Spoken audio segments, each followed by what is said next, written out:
cheia de conversas de Deus, cheia mesmo de conversas de Deus. É Renascimento.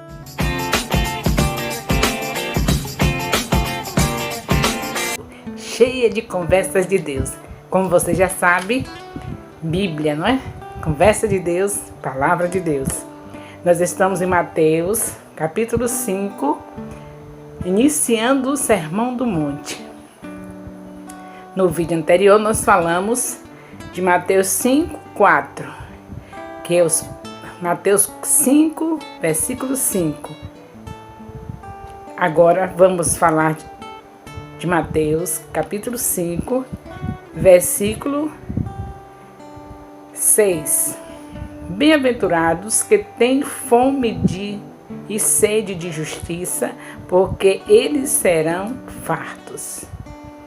É Mateus, capítulo 5, versículo 6. Bem-aventurados os que têm fome e sede de justiça, porque serão fartos. O nosso Deus é assim. São esses que são felizes. Os que têm fome e sede de justiça. E nós estamos repassando aquele assunto de Israel. Nós não podemos de maneira nenhuma deixar de falar o que estava acontecendo com Israel.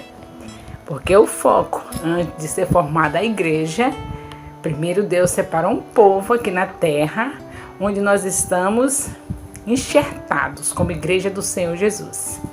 Que na verdade ele veio para os seus, veio para os israelitas. Os israelitas não receberam a Jesus. E aí o Senhor formou um novo povo, graças a Deus, não é?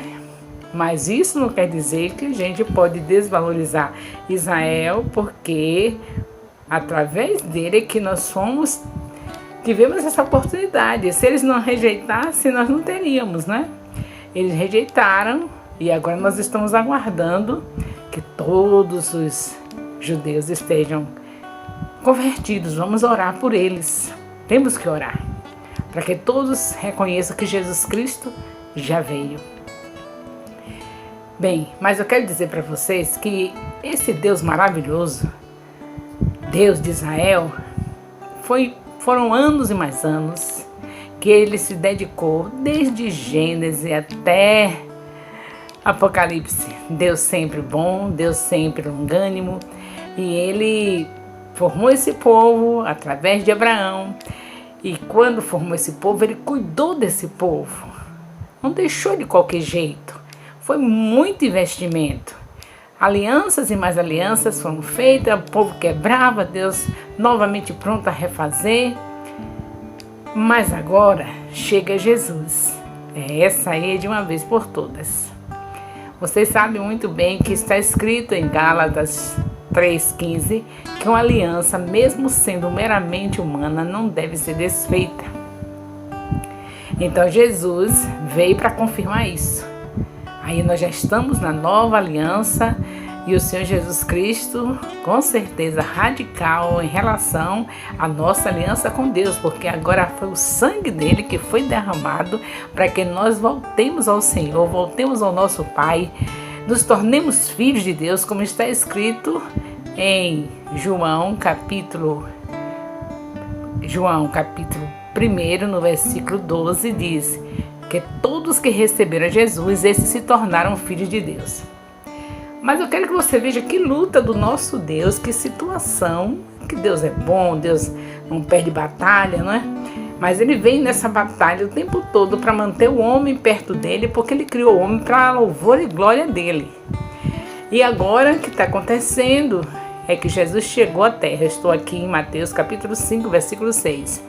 Jesus chegou à terra como havia sido prometido. Os profetas, todos falaram desse nascimento de Jesus, que ele haveria de vir, chegaria esse tempo da plenitude de Deus, mandar o seu próprio filho. E João agora, depois de 400 anos que Deus deu uma paradinha na sua longanimidade e ficou 400 anos sem ter profetas para falar ao povo de Israel, aí quando Jesus vem, Deus manda antes de começar o ministério dele, o João Batista para repassar tudo, para chamar o povo ao arrependimento, e desse jeito, com essa luta toda de João Batista, se entregando totalmente a Deus para fazer essa obra, é que nós vemos que Jesus conseguiu 12 discípulos e mesmo assim foi crucificado. Agora, quer dizer, por que isso? Porque o Senhor Jesus chegou e encontrou tudo distorcido. Tudo que Deus ensinou, mandou os profetas ensinarem, os juízes, todos que foram ungidos pelo Senhor para ensinar este povo durante centenas e centenas de anos. Quando Jesus chegou, estava tudo distorcido. E agora Jesus Cristo, depois de passar, como vocês viram no capítulo anterior a esse, no capítulo 4, passa pela tentação, foi levado pelo Espírito Santo, depois do batismo, para passar pelo deserto, ser tentado por Satanás, venceu a tentação. Agora ele começa oficialmente o seu ministério. Agora ele está todo pronto, segundo as leis de Israel, pela idade, pela firmeza que tinha na palavra. Estava pronto agora para ser esse homem que poderia chamar 12 homens e estar ensinando a esses 12 homens e a tantos quantos viessem aceitá-lo. E aí nós vemos aqui o Sermão do Monte, que você sabe, conhece tanto, mas talvez não tenha sido esclarecido em relação a isso, que é o Senhor Jesus repassando tudo, porque estava tudo distorcido. Aí o Senhor Jesus agora vem explicar para eles o que é ser humilde, ser pobre de espírito. Nós já falamos, agora, depois falamos em chorar, bem-aventurados que choram. O Senhor mostrou qual é o tipo de choro que nós devemos ter, nos humilhando, nos quebrantando na presença de Deus. Bem-aventurados que se quebrantam, que choram com choro verdadeiro, com arrependimento genuíno. Depois nós vemos também o Senhor falando de mansidão, os mansos.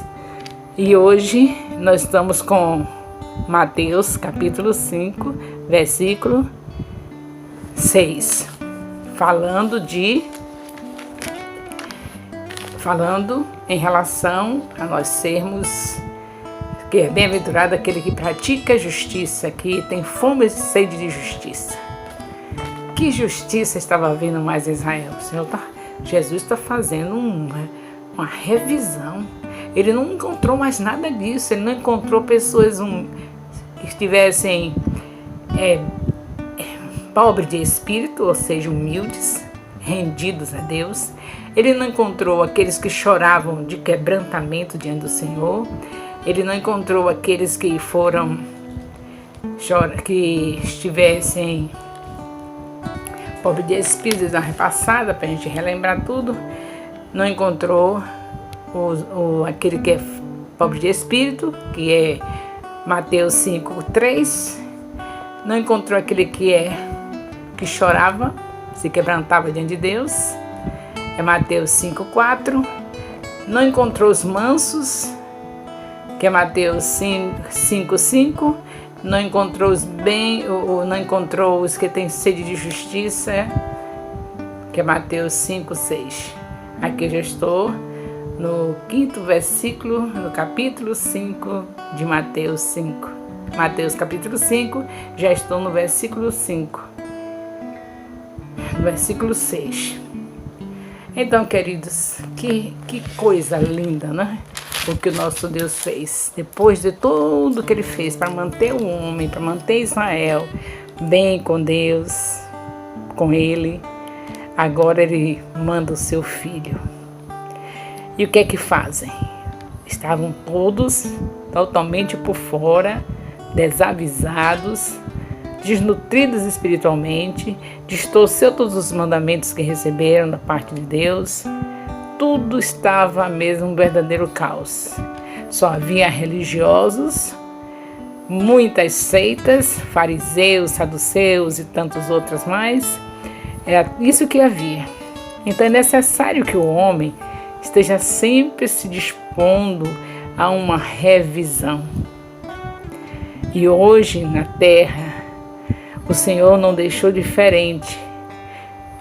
Quando o Senhor Jesus veio fazer a revisão, ele foi morto, foi crucificado. Não aceitaram a revisão, não aceitaram os consertos. Como diz Lucas 19:10, Jesus veio para buscar e salvar o que se havia perdido. Diante de todos os ensinos, o homem estava perdido, tinha distorcido tudo. Pronto, ninguém cumpriu. E aí veio Jesus e cumpriu tudo.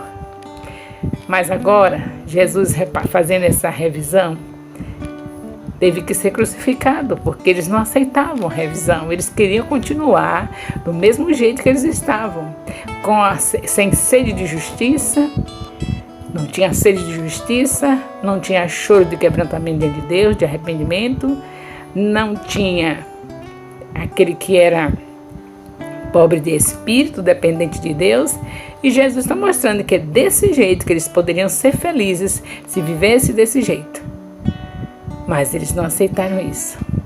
E nós vamos ver uma trajetória longa do Senhor Jesus, com ensinos maravilhosos, repassando tudo que o Pai tinha ensinado, trazendo o ensino da maneira genuína, da maneira como foi no princípio, sem distorção. E eles se revoltaram e crucificaram Jesus. E aí Deus nos dá um ensino para o nosso tempo, para nós. É uma coisa que você não pode desanimar como servo de Deus. Porque você talvez esteja se sentindo cansado de tanto ensinar. Mas você volta novamente e recomeça os ensinos. Porque se nós formos olhar para as atitudes dos seres humanos, dos filhos de Deus, como fizeram com Jesus, nós não temos direito de nos negar a continuar a obra que Jesus fez. Ele não desanimou, vendo que o povo estava com todos os ensinos de Deus, do Pai distorcido. Ele foi fazer a revisão, os consertos. Eles não aceitaram, mas Jesus não parou. Jesus prosseguiu e foi até a morte de cruz por amor de nós, trazendo tudo quanto Deus havia ensinado, e que é tudo que nós precisamos viver é essa palavra de Deus, o que Ele tem nos ensinado. Mas Jesus não desistiu. Então nós, queridos pastores, bispos, líderes de células, se você tem um ministério como o nosso, que é igreja, célula no modelo dos 12, então líderes de células, discipulados de 12, não desista, discipuladores, não desistam, líderes de célula, não desistam, pastores, não desistam, bispos, e mais especialmente eu quero dizer os apóstolos, não desistam. Peso sobre vocês, sobre nós, os apóstolos, é bem maior, mas nós não podemos desistir. Temos que repassar, temos que revisar, porque já está tudo diferente. Você deixou um povo ensinado, os apóstolos passam, formam congregações, formam bases e deixa pessoas tomando conta. Coloca pastores, coloca bispos para tomar conta. Quando volta para repassar, tudo novamente, mas estaca zero. E nós não vamos nos cansar, porque Deus é santo, santo, santo. Nós não vamos deixar as desonras, nós não vamos deixar a palavra de Deus distorcida. Nós voltaremos tantas vezes for preciso no local onde começamos e repassamos tudo, porque nós sabemos que o Senhor tem uma hierarquia. Enquanto temos pastores que tomam conta de discípulos, quando temos bispos, mas nós sabemos que o Senhor entrega aos apóstolos algo mais. Deus não brinca de hierarquia, tem algo mais. É o que aconteceu. Os profetas vieram, reis, juízes, mas Jesus tinha algo mais. Então pronto, tinham que ouvir ao Senhor Jesus e não ouviram e o mataram. Mas Jesus recuou? Não. A mesma coisa somos nós. Principalmente nós apóstolos, sabemos que Deus nos entregou algo mais. E esse algo mais nós não podemos deixar de entregar. Entregamos para os pastores, entregamos para os bispos, entregamos para a igreja de um modo geral. É a nossa parte. É a parte mais pesada, é mais dolorosa. Mas nós temos que enfrentar e não podemos desanimar, porque o nosso Deus é santo, santo, santo. E essa é uma grande responsabilidade de todos nós, não deixar que a desonra reine no meio do povo que se diz povo de Deus, não deixar que a desonra esteja reinando no meio da igreja. Temos que ensinarmos ao Senhor, ensinarmos que devemos honrar o Senhor. E o Senhor nos ensina com essa honra e nós temos que ensinar todos. Porque, queridos, na honra está a vida ou a morte. Nós sabemos que a primeira desonra no Éden trouxe a morte. Cada vez que alguém está desonrando, está assinando o seu óbito. Então nós, como apóstolos, temos por obrigação a livrar o povo da morte. Sermos usados pelo Espírito Santo para tirar o povo do caminho da morte. Porque o mesmo Deus do Éden, o mesmo Deus de Adão e Eva, que não suportou a primeira desonra, é esse o mesmo Deus de hoje. Ele deixou homens e mulheres de Deus para orientar o seu povo, para que a desonra não continue reinando no meio do povo dele. Então vamos continuar fazendo as revisões? Vamos sim, vamos chegar no lugar onde nós iniciamos, onde fundamos congregações, que fundamos bases, discipulados, todo esse processo, essa organização que Deus deixa na mão dos apóstolos como pais e fundadores de ministério. Nós temos que sermos fiéis ao nosso Deus, mesmo que nós não formos aceitos, mesmo que nós venhamos a sofrer aquela coisa terrível que se chama indiferença, que se chama rejeição, mas o Senhor Jesus Cristo sofreu muito mais, nem se compara, não é? Foi morto numa cruz, no meio, entre dois malfeitores, por conta disso que você está vendo hoje no meio da igreja. Por conta disso. Falta de amor, falta de honra, aqueles que Deus deixou para estar levando os concertos, fazendo os repassando, fazendo a revisão no meio da igreja, preparando o povo para aquele grande dia que já está próximo, a volta do Senhor Jesus. Então, queridos, nós não podemos recuar de jeito nenhum, Jesus está voltando. E de quem o Senhor vai cobrar? Do mentor. No caso de Adão e Eva, Deus cobrou de quem? Chamou quem? Para perguntar primeiro. Chamou Adão, porque ele que era o responsável.